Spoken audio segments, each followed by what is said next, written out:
నమస్కారం, welcome to burning issue. నేను VSR మూర్తి. Dera Baba alias Gurmeet Ram Rahim సింగ్కు తాజాగా మరోసారి పెరోల్ వచ్చింది. ఇద్దరు భక్తులపై అత్యాచారం కేసులో దోషిగా తేలిన ఆయనకు న్యాయస్థానం 20 ఏళ్ల జైలు శిక్ష విధించిన విషయం తెలిసిందే. హర్యానాలోని రోహతక్ జైల్లో శిక్ష అనుభవిస్తున్న బాబా వివిధ కారణాలతో పలుమార్లు పెరోల్పై బయటకు వస్తున్నారు. డేరా బాబా చరిష్మాను భారతీయ జనతా పార్టీ రాజకీయాల కోసం వాడుకుంటోంది అనే విమర్శలు వినవస్తున్నాయి. ఇప్పుడు అసలు డేరా బాబా పెరోల్ సక్రమమేనా? నిబంధనలకు అనుగుణంగా ఆయన పెరోల్ ఇవ్వడం జరుగుతోందా?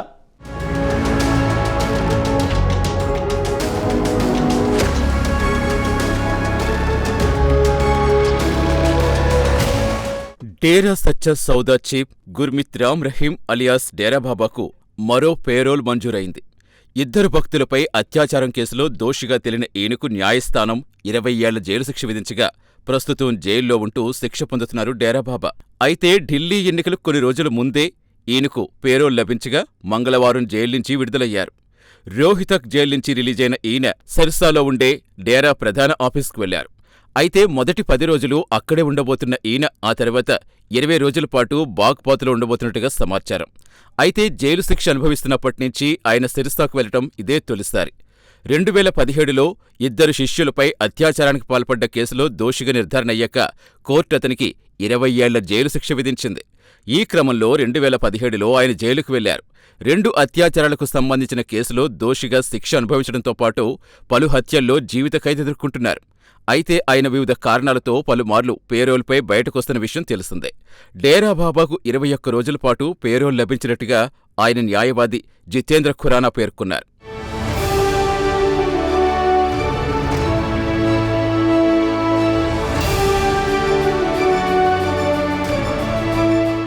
డేరా బాబాకిలా పేరోల్ లభించటం ఇది 13వసారి. చట్టపరమైన మార్గాల్లోనే ఈ పేరోల్ లభించిందని జితేంద్ర ఖురానా తెలిపారు.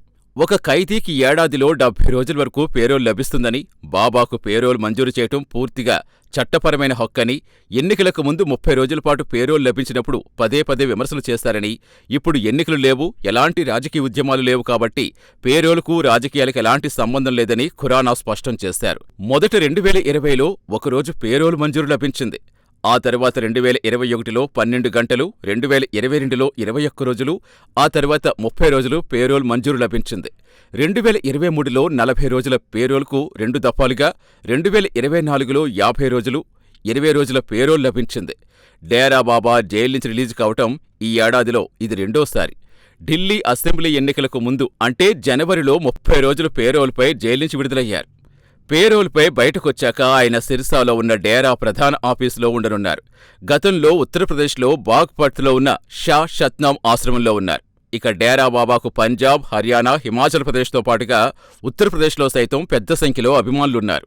యాదృచ్ఛికంగా గత ఏడాది జనవరి 19న అయోధ్యలో రామమందిర ప్రతిష్టోత్సవ కార్యక్రమానికి 3 రోజుల ముందు కూడా హర్యానా ప్రభుత్వం ఆయనకు 50 రోజుల పేరోల్ మంజూరు చేసింది. విడుదలైన వెంటనే దీపావళి మాదిరిగానే రామ్జీ పండుగ జరుపుకోవాలని తన అనుచరులను కోరుతూ డేరా బాబా వీడియో రిలీజ్ చేశారు. ఇక 2023లో ఏకంగా 3 సార్లు పేరోల్ పొందారు. ఇక హత్యకు గురైన జర్నలిస్ట్ కుమారుడు అన్షుల్ ఛత్రపతి బీజేపీపై మండిపడుతున్నారు. హర్యానాలో బీజేపీ ప్రభుత్వం సత్ప్రవర్తనా ఖైదీల తాత్కాలిక విడుదల చట్టాన్ని తీసుకొచ్చి డేరా బాబాకు పేరోల్ మంజూరు చేస్తుందని ఆరోపిస్తున్నారు.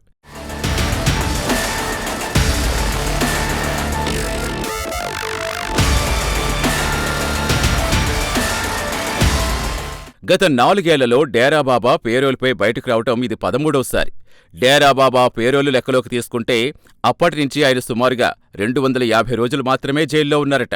అసలు పేరోల్ నిబంధనలేంటి అనేది చూస్తే చట్ట ప్రకారం సంవత్సరానికి 10 వారాలు అంటే 70 రోజుల పాటు పేరోలుపై బయటకు రావచ్చు. అదనంగా మరో 3 వారాలు పొందే వీలుంది. విడతల వారీగా కాకుండా 70 రోజులు ఒకేసారి తీసుకోవాల్సి ఉంటుంది. ఖైదీ అనారోగ్యానికి గురైనా, కుటుంబ సభ్యులు మరణించినా, కుటుంబ సభ్యుల పెళ్లికి పేరోలు పొందవచ్చు. అలాగే తన భార్యకు బిడ్డ పుట్టినా, వ్యవసాయ పనులకు, ఇంటి మరమ్మతులకు కుటుంబ సభ్యులను విద్యాసంస్థల్లో చేర్పించాల్సి వచ్చినప్పుడు కూడా పేరోల్కు దరఖాస్తు చేసుకోవచ్చట. ఈసారి మినహాయిస్తే ఇప్పటివరకు డేరా బాబా పేరోల్పై విడుదలయ్యేందుకు ఎన్నికలకు చాలా దగ్గర సంబంధం ఉందట. ఫిబ్రవరి 2022లో పంజాబ్ అసెంబ్లీ ఎన్నికల వేళ జైలు నుంచి 2 సార్లు విడుదలయ్యారు. జూన్ 19న హర్యానాలో 46 మున్సిపాలిటీలకు ఎన్నికలు జరిగేందుకు 2 రోజుల ముందు 30 రోజుల పాటు పేరోల్పై బయటకొచ్చారు. నవంబర్ 2022లో హర్యానాలో అడంపూర్ నియోజకవర్గానికి ఉప ఎన్నిక జరిగింది. ఆ ఎన్నిక ముందు నెల అంటే అక్టోబర్లో విడుదల చేశారు. డేరా బాబాకు కోట్ల సంఖ్యలో అభిమానులు, డేరా సచ్చా సౌదా చీఫ్కు హర్యానా, పంజాబ్, రాజస్థాన్తో పాటుగా పొరుగు రాష్ట్రాల్లో శాఖలున్నాయి. దేశంలో మిలియన్ల సంఖ్యలో అనుచరులు ఉన్నారు. వీరిలో ఆర్థికంగా వెనుకబడ్డ కుటుంబాల వారే ఎక్కువ. వీరిలో కూడా చాలామంది దళితులే. డేరా బాబా నాయకత్వంలో సిర్సా బేస్డ్ డేరా సచ్చా సౌదా వివిధ సమయాల్లో కాంగ్రెస్, భారతీయ జనతా పార్టీలకు మద్దతిచ్చింది. 2007 పంజాబ్ ఎన్నికల్లో కాంగ్రెస్కు బహిరంగంగా మద్దతు ప్రకటించింది. అయితే హర్యానాలో 2014 అసెంబ్లీ ఎన్నికల్లో బీజేపీకి మద్దతివ్వడంతో ఆ పార్టీ తొలిసారిగా మెజార్టీ ప్రభుత్వాన్ని ఏర్పాటు చేయగలిగింది. ప్రధాని నరేంద్ర మోదీ కూడా డేరా బాబా పేరు ప్రస్తావించకుండానే మద్దతివ్వడంపై ప్రశంసలు కురిపించారు.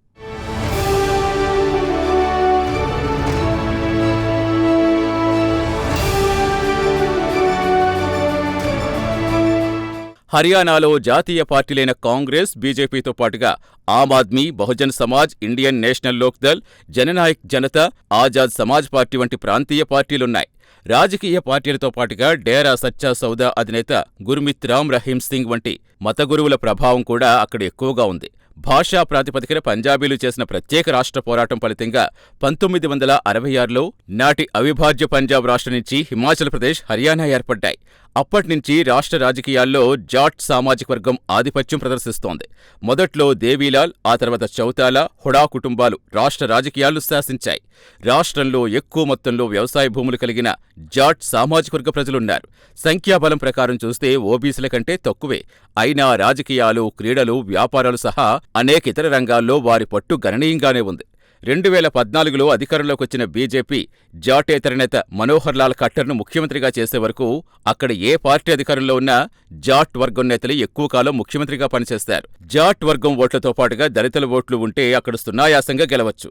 అయితే ఓబీసీ, దళిత వర్గాల్లో ఏదో ఒక వర్గం మద్దతు లేకుండా కేవలం జాట్ల ఓట్లతోటే గట్టెక్కే పరిస్థితి లేదు.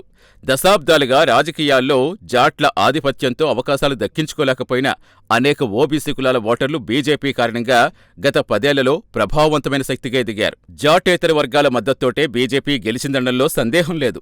జాట్ వర్గం నేతల చేతుల్లో ఉన్న ఇండియన్ నేషనల్ లోక్దళ్, జననాయక్ జనతా పార్టీలు జాట్ దళిత కాంబినేషన్లో చెరొక దళిత బహుజన పార్టీలతో జతకట్టాయి. ఐఎన్ఎల్డీ, బీఎస్పీ జతకట్టగా జేజేపీ, ఏఎస్పీ కలిసి గత ఎన్నికల్లో పోటీ చేశాయి. కాంగ్రెస్ పార్టీ సైతం జాట్ దళిత మైనార్టీ కాంబినేషన్తో అధికారం పొందేందుకు ప్రయత్నించింది.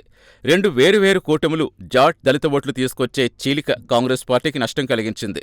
జాట్లు, జాటేతర వర్గాలుగా చీలిపోయిన స్థితిలో ఉన్న రాష్ట్రంలో అధిక సంఖ్యాకులుగా ఉన్న ఓబీసీ ఓట్లే లక్ష్యంగా బీజేపీ పావులు కదిపింది. ఢిల్లీకి ఆనుకుని ఉన్న దక్షిణ హర్యానాలో గురుగ్రామ్, ఫరీదాబాద్, భివానీ, మహేంద్రగఢ్ లోక్సభ నియోజకవర్గాల్లో బీజేపీ గెలుపొందింది.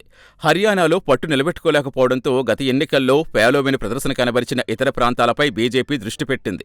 అన్ని ప్రాంతాల్లో గణనీయమైన సంఖ్యలో ఉన్న ఓబీసీలను ఆకట్టుకునే ప్రయత్నం చేసింది. అత్యాచారం, హత్య కేసుల్లో దోషిగా తేలి జైలు శిక్ష అనుభవిస్తున్న డేరా బాబా ప్రభావం ఇప్పటికీ ఆ రాష్ట్రంలో చాలా నియోజకవర్గాలపై ఉంది. లోక్సభ ఎన్నికల సమయంలో డేరా బాబాను పేరోల్ మీద విడుదల చేయడం ద్వారా బీజేపీ ఆయన అభిమానులను ఆకట్టుకునే ప్రయత్నం చేసిందని కాంగ్రెస్ ఆరోపించింది. అసెంబ్లీ ఎన్నికలకు 3 రోజుల ముందు విడుదల చేసి లబ్ధి పొందాలని చూస్తోందని డేరా పేరోల్పై కాంగ్రెస్ కేంద్ర ఎన్నికల సంఘానికి లేఖలు రాసింది.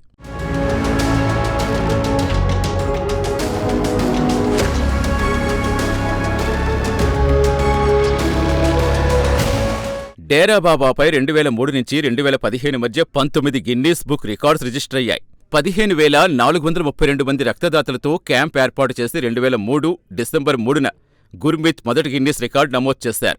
2004లో మళ్లీ రక్తదానంలో 17,921 దాతలతో పాత రికార్డు బ్రేక్ చేశారు.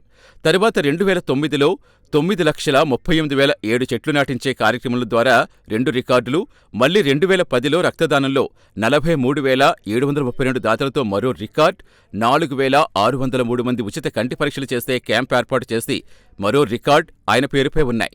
వీటితో పాటు మొక్కలు నాటడం, నాణేలు గాల్లోకి ఎగరేయటం, డాప్లర్ అల్ట్రాసౌండ్ పరీక్షల క్యాంప్ నిర్వహణ, బీసీ నమోదు క్యాంప్ నిర్వహణ, షుగర్ వ్యాధి చెకప్ క్యాంప్ నిర్వహణ, కొలెస్ట్రాల్ పరీక్షల క్యాంప్ నిర్వహణ, చేతి పరిశుభ్రత క్యాంప్ నిర్వహణ, ఫింగర్ పెయింటింగ్ పోటీ నిర్వహణ, అతిపెద్ద మానవహార నిర్వహణ, కూరగాయలతో బొమ్మల పోటీ నిర్వహణ, అతిపెద్ద గ్రీటింగ్ కార్డ్, పోస్టర్ వంటి 19 గిన్నీస్ రికార్డ్స్ గుర్మిత్ సింగ్ పేరు మీదున్నాయి.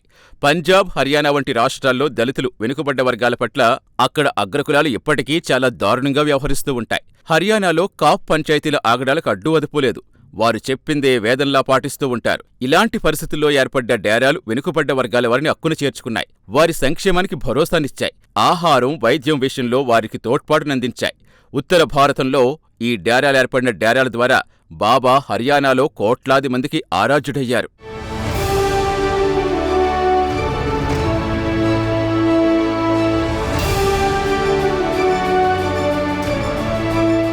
అత్యాచారం, హత్య కేసుల్లో జైలు శిక్ష అనుభవిస్తున్నప్పటికీ డేరా బాబాను ప్రజలు దేవుడిగా కొలుస్తారు. అందువల్లే ఇదేం కొత్త కాదంటూ తనను డేరా బాబా లొంగ తీసుకున్నట్టుగా బాధితురాలు లేఖలో తన ఆవేదన వ్యక్తం చేసింది. ఆ లేఖను అప్పటి ప్రధాని అటల్ బిహారీ వాజ్పేయికి, అప్పటి పంజాబ్, హర్యానా హైకోర్టు ప్రధాన న్యాయమూర్తికి పంపింది. ఆ లేఖ 15 ఏళ్ల తర్వాత డేరా బాబా మెడకు ఉచ్చు బిగించి అతన్ని దోషిగా నిలబెట్టింది. 2002లో డేరా బాబా బాధితురాలైన ఓ భక్తురాలు తన పేరు బయటపెట్టకుండా లేఖ రాసింది. లేఖలో విషయాలు సీబీఐ దర్యాప్తుకు దారితీసేలా చేశాయి. డేరా బాబాను దోషిగా తేల్చడంతో పంచకుల జిల్లాలో పరిస్థితి అదుపు తప్పి పంజాబ్, హర్యానాలో తీవ్ర హింస చెలరేగి భారీ ఆస్తి నష్టంతో పాటుగా దాదాపు 38 మంది వరకు ఆ హింసలో ప్రాణాలు కోల్పోయారు. ఈ నేపథ్యంలో డేరా సంస్థకు చెందిన 2 ఆశ్రమాలు అధికారులు సీజ్ చేశారు. పంజాబ్, హర్యానా రాష్ట్రాల్లో 340 రైళ్ల రాకపోకలపై ప్రభావం పడింది. సీబీఐ ప్రత్యేక కోర్టు వద్ద తీర్పు వెలువరించగానే డేరా బాబా అనుచరులు రెచ్చిపోయి పలు కార్లు, బస్సులు ధ్వంసం చేశారు. సెక్యూరిటీ బారియర్లను కూలదోసి మీడియా బృందంపై, ఓబీ వ్యాన్లపై దాడి చేశారు. ప్రజల ఆస్తులను ధ్వంసం చేశారు. ఈ 2 కేసుల్లో 10 ఏళ్ల చొప్పున మొత్తంగా 20 ఏళ్ల జైలు శిక్ష విధిస్తూ సీబీఐ న్యాయస్థానం తీర్పిచ్చింది. జైలు శిక్షతో పాటుగా 15 లక్షలు, 30 లక్షలు కోర్టు జరిమానా విధించింది. న్యాయ విచారణ చేపట్టిన సీబీఐ ప్రత్యేక న్యాయమూర్తి జస్టిస్ జగదీప్ సింగ్ శిక్ష ఖరారు చేశారు. ఒక్కో కేసులో 10 ఏళ్ల చొప్పున న్యాయస్థానం మొత్తం 20 ఏళ్లపాటు జైలు శిక్ష విధించిందని 376, 506 సెక్షన్ల ప్రకారం ఈ 2 శిక్షలు ఏకకాలంలో అమలవుతాయని స్పష్టం చేశారు. సీబీఐ కోర్టు తీర్పుపై ఉన్నత న్యాయస్థానంలో గుర్మిత్ తరపు న్యాయవాది అప్పీల్ చేసినా ప్రయోజనం లేకుండా పోయింది.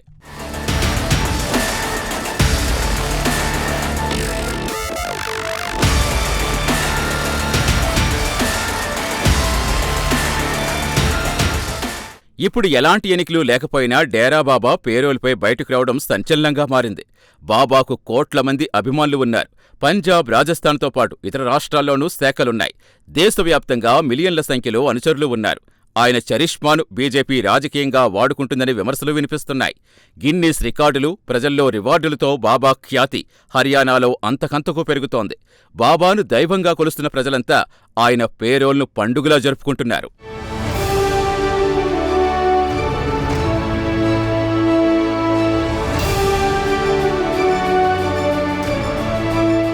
ఇప్పుడు ఎలాంటి ఎన్నికలు లేకపోయినా డేరా బాబా పెరోల్ వ్యవహారం బయటికి రావడం సంచలనంగా మారింది. బాబాకు కోట్లాది మంది అభిమానులు ఉన్నారు. పంజాబ్, రాజస్థాన్తో పాటు ఇతర రాష్ట్రాల్లోనూ వారికి శాఖలున్నాయి. దేశవ్యాప్తంగా మిలియన్ల సంఖ్యలో అనుచరులు ఉన్నారు. ఆయన చరిష్మాను బీజేపీ రాజకీయంగా వాడుకుంటోందనే విమర్శలు వినిపిస్తున్నాయి. గిన్నీస్ రికార్డులు, ప్రజల రివార్డులతో బాబా ఖ్యాతి హర్యానాలో అంతకంతకు పెరుగుతూ వస్తోంది. బాబాను దైవంగా కొలుస్తున్న ప్రజలంతా ఆయన పెరోల్ను ఒక పండుగలా జరుపుకుంటున్నారంటే ఇక ఆలోచించవచ్చు.